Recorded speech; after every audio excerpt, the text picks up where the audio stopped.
And now everybody wants to make it. Oh, it's 2 movies in 1. It's great. Whole different perspective change. What a little success will do for you. 4 rooms. Oh, 4 rooms. Oh, yeah, it's 4 rooms. 4 times the fun, So you never know. So I told Quentin, let's make it right now because we made it our next movie right after 4 rooms. So Desperado, 4 rooms. So Desperado came out in August 1995. 4 rooms in December. Dusk Till Dawn was in January. That's how fast those came out. We were working that fast back then. Wow. So I said, let's make this right now because you're starting to steal from the script. That's Ezekiel's speech that Sam Jackson says in Pulp Fiction. That's from the original Dusk Till Dawn script. Really? He just took it. He was pulling stuff out of it because it was just not going to get made. Scrapping an old car. So I said, before it gets picked clean, let's go make this thing, and we'll shoot it now. We'll go shoot it right now. Wow. And it was so fun. It was so fun. I love that movie. It was so fun. Cheech is so great. We did a table read. When we have a table read with your actors, you only have your main actors there. So sometimes you'll assign other parts to other people who are there. So it was like, Cheech, why don't you go ahead and you play the main guy at the end, but go ahead and read for the oh no, he made the guy who gives the speech in front. He was playing that character. Read for the border guard and for the guy who comes at the end, Carlos, who I was gonna get Eric Estrada or something. So he starts reading and he does each one, because he's a comedian. He does everything in a different voice, and we're like, by the end, I was like, wow, he should play all 3 characters. And so I asked Quentin, and Quentin goes, hey, what if we get Cheech to play all 3 characters? So I was thinking the same thing. So I go and tell Cheech. Cheech is just freaking hilarious. And he goes, hey man, you're gonna play all 3 characters. Do I get paid 3 times? But this is why I love having comedians on the set, because we're out there shooting that desert scene, at the end when Cheech comes and the whole place is burned down. It's 125 degrees in the shade. We're in Barstow in a dry lake bed. So freaking hot. We're all just like not moving. Someone had to go get something. We're all just, Cheech is like this in a suit with a hat. He goes, hey, Robert, is this going to be a while? Can I go to my trailer? I was like, oh man, by the time you go, this guy's going to be back and we'll have to start. We should just stay right here. Okay, I'll go into my mental trailer. Okay, ice cold drinks, air conditioning. it just lines up the whole set. I'm like, okay, this guy's going to be in every movie. He's been in 10 movies of mine because there's that attitude. You like that attitude of somebody who can find levity and torture. Because sometimes movies can be torturous sometimes. So having people like that are really on your team that can really lighten up a set is just the best. You've done so many different kinds of movies. It's so interesting because you never got, Quentin essentially does these wild, chaotic action movies that just blow you away. You do everything. Like you're doing kids movies. There's a similarity animated to them, movies. You did. Yeah, there's a similarity to them. I'm still that cartoonist. So what they all have is they're all comedic. Like even the action movies are kind of just fun. I mean, think of Desperado.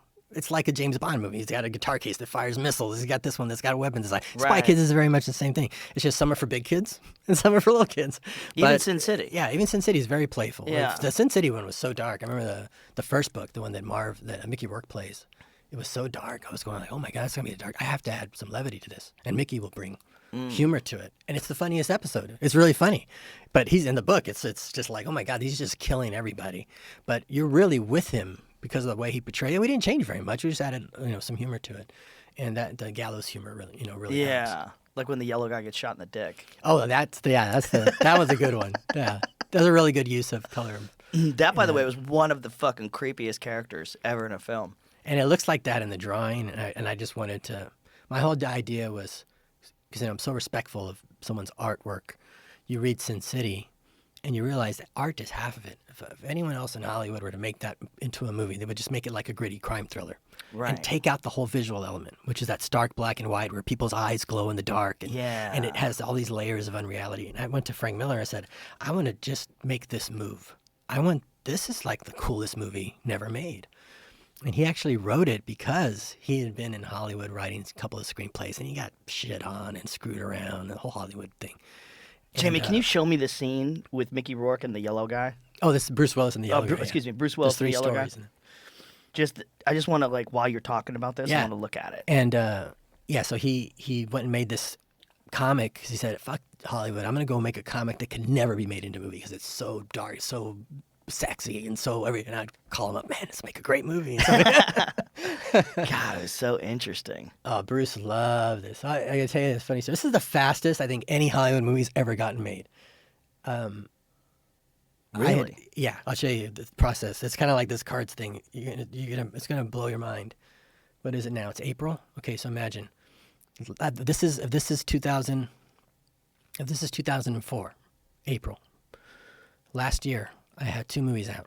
In the summer, it was Spy Kids 3D. It was a #1 movie. A couple months later, Once Upon a Time Mexico, another #1 movie, but also both of them ended a trilogy that I had started.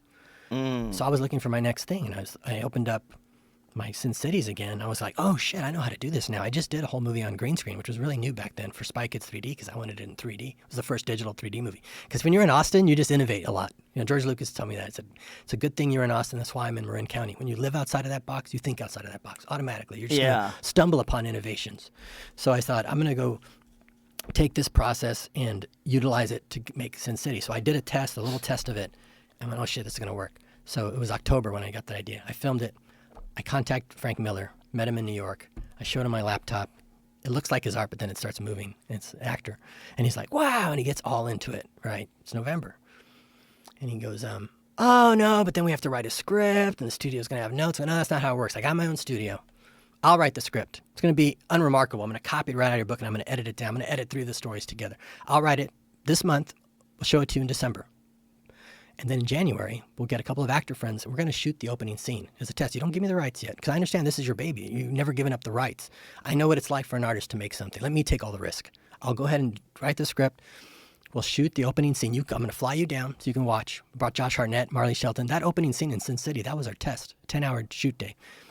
And Marley Shelton comes up to me and says, why did I hire this guy to kill me? I go, I don't know. Let's go ask Frank. He should know. It's not in the book, but I'm curious myself. So Frank answered her question and said, I want to do this movie. No, let's wait. We had a whole process. I'm going to shoot the opening. I'm going to cut it together. I'm going to put in the effects. I'm going to put in the music. I'm going to put in fake titles. Then we're going to watch it. And if you like what you see, then we do the rights and we make the movie. If you don't like it and you're still on the fence about it, just keep it as a short film. Keep the gift. So we committed to the process. We make the opening sequence. He loves it. He wants to do it. I take it to Bruce Willis first, which was cool about doing it that way, which is unheard of. When I went to his agent was like, wait. He leans forward very dramatically.